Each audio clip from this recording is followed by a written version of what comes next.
Vous pouvez travailler sur votre aura de deux façons.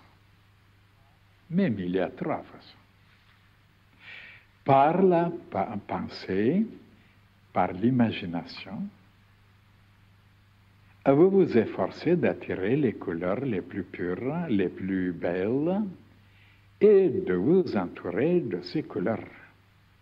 Mais en réalité, c'est là un effort un peu factice et dont l'effet ne durera pas longtemps si vous n'essayez pas en même temps de pratiquer les vertus auxquelles ces couleurs correspondent.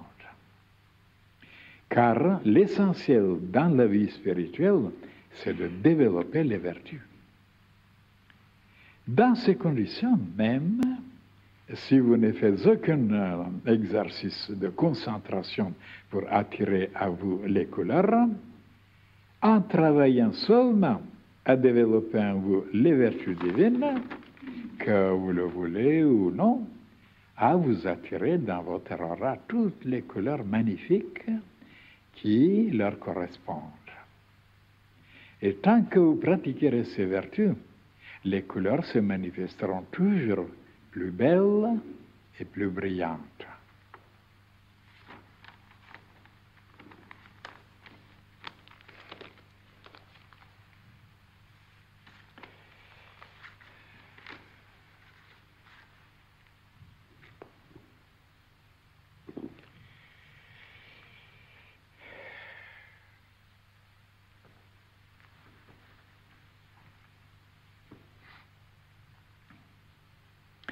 Vous pouvez vous souvenir, mes chers frères et sœurs, que dans le passé, j'ai touché aussi la question de l'aura. Qu'est-ce que c'est l'aura? De quelle utilité ça peut être? Et comment on peut l'agrandir, l'élargir, la purifier, ainsi de suite. D'ailleurs, il n'y a pas de sujet que je n'ai pas touché pendant 45 ans. Tout ce qui est le plus important, le plus nécessaire, le plus indispensable, le plus important, eh bien, je l'ai touché, je l'ai expliqué seulement. Voilà. Il vient auprès de moi beaucoup de frères et de sœurs. Ils n'ont rien lu. Il y a déjà combien? 40, 44 ou 45 volumes. Et ils me posent des questions. Comment se développer, comment penser, comment se comporter. Oh, ils n'ont pas trouvé leur chemin, ils ne savent pas où ils sont dans le brouillard. Alors je leur dis ceci. Mes chers frères et sœurs, je voudrais vous aider, je voudrais vous éclairer, répondre à vos questions. Mais écoutez, dans quelques minutes, c'est impossible de vous révéler tout, de vous enseigner tout, de vous présenter tout, parce que c'est immense, c'est beaucoup, c'est trop, dans plusieurs volumes. Pourquoi vous n'avez pas voulu les chercher, les trouver dans les livres? Et vous voulez maintenant que je vous révèle tout dans quelques minutes. Mais c'est impossible. Mais même si j'essaye de résumer, de condenser, vous ne pourrez pas me suivre, vous ne pourrez pas me comprendre. Voilà pourquoi je vous dis, alors tâchez de jeter un regard de tout ce qu'on a déjà révélé. Et vous verrez qu'il n'y a pas un problème qui est abandonné, qui est laissé de côté. Alors j'ai présenté toutes les méthodes les plus efficaces, les moyens les plus puissants pour résoudre tous les problèmes, les chagrins, les tristesses, les complications, les problèmes. Mais alors pourquoi vous ne vous intéressez pas, je dis? Vous voulez que je vous donne tout? Eh oui, bien sûr, je peux vous donner. Mais il faut que vous puissiez savoir mastiquer. Parce qu'il y en a beaucoup, par exemple, ils demandent que je construise leur maison. Et non. Je dis, voilà, il y a des règles. Il y a des règles dans cette science initiatique. Je peux vous donner le ciment, les pierres, les planches, même les clous. Mais c'est vous qui devez construire, parce qu'il faut faire quelque chose quand même, se débrouiller un peu, se développer. Alors, si je fais tout moi, ben, j'aurai une mérite et vous, aucune mérite. Mais allons-y maintenant. Qu'est-ce qu'une aura produit sur nous-mêmes et dans l'espace? Alors, si l'aura, tout d'abord, est défectueuse, elle est sale, elle est dégoûtante, elle est sombre, elle est terne, alors là, l'homme ou la femme périclite.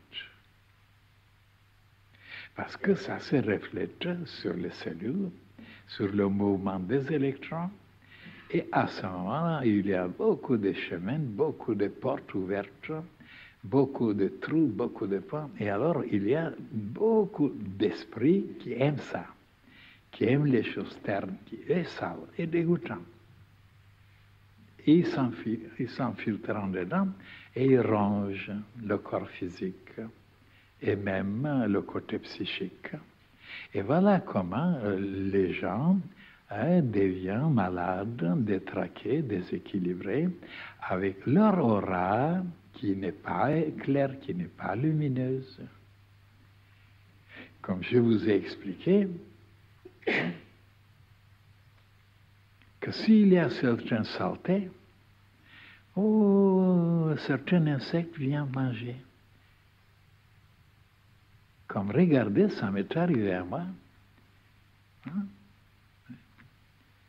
Le chalet dans le passé où j'habitais, il était envahi par les fourmis. Alors, des milliers. Et comment les chasser? Les tuer? Eh non. Je prends une fourmi. Écoute, ma vieille, si tu iras trouver le chef, ton chef, et tu lui diras que si dans 1 heure, je vous donne un délai 1 heure, si vous ne déguerpissez pas, je vous tue, vous serez massacré. Et je la laisse. 1 heure après, il n'y a pas une fourmi. Comment expliquer ça? Ah, vous direz, mais elle ne sait pas le français.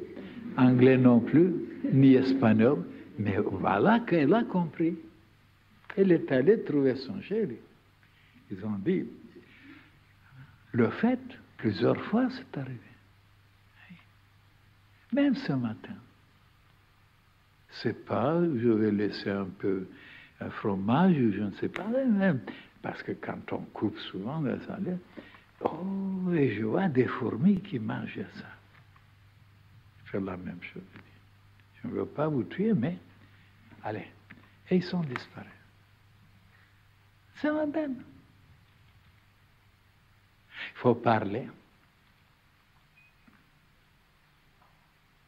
Même aux arbres, il faut parler. Même aux pierres. Vous direz, mais alors, qu'est-ce que vous nous racontez? Et voilà ce que je vous raconte. La pensée produit des ondes et des couleurs et des sons qui agissent déjà sur toute la création, sur les pierres, sur les plantes, sur les insectes, sur les animaux, et même sur les esprits de l'autre côté qui existent, les gnomes, les ondines, les sylphes et les salamandres, et même encore d'autres désincarnés qui ont quitté cette terre. Et comment ça agit? Ah là là là là.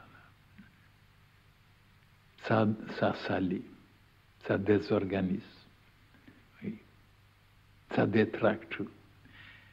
Et voilà comment on démolit la nature tout entière, le cosmos, tout, parce qu'on n'est pas éclairé, on n'est pas éduqué. Eh oui, mes chers frères et sœurs. C'est pourquoi les humains qui sont tellement nombreux. Ils sont 4 milliards pour le moment. Avec leurs pensées, avec leurs sentiments, avec leurs désirs, avec leur passion, avec leur dévergondage, avec le... Oh là là, ils vont déclencher, ils vont éveiller tous les cataclysmes, les catastrophes qui peuvent se produire, ça je l'ai dit, et c'est le commencement.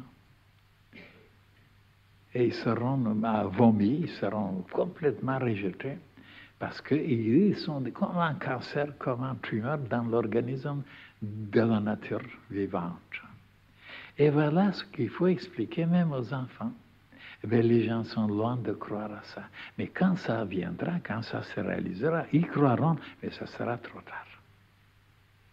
Que l'humanité démolit, détruit toute la nature. Oui.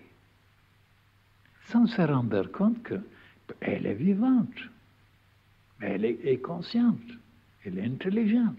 Ah non, non, non, non, non, non, il n'y a que les humains qui sont intelligents. Tout le reste, c'est stupide, c'est non intelligent, c'est idiot. Et vous voyez combien ils se trompent. Tout est intelligent dans la nature. Oui. Même les plantes. Je vous ai expliqué un jour comment les plantes pouvaient reconnaître les criminels même, comment certains se fanaient avec certaines personnes présentes, à d'autres qui s'épanouissaient. Oh là là, et comment les plantes peuvent vous protéger. Vous protéger, oui, oui, oui. Si vous savez comment leur parler. Oui. Oh là là, c'est long à vous révéler tout ça, vous voyez. Alors donc, une aura qui est vraiment sombre, qui est vraiment terne, qui est vraiment dégoûtante, mais elle apporte partout des dégâts. Même, il y a même des gens déjà commencent à sentir. Ils ne sont pas clairvoyants, mais ils disent, mais quand cette personne s'approche, oh là là, je me sens dans tel état, oh là là, je ne veux pas être... Et comment ils deviennent sensibles maintenant, les humains? Et le contraire est vrai aussi.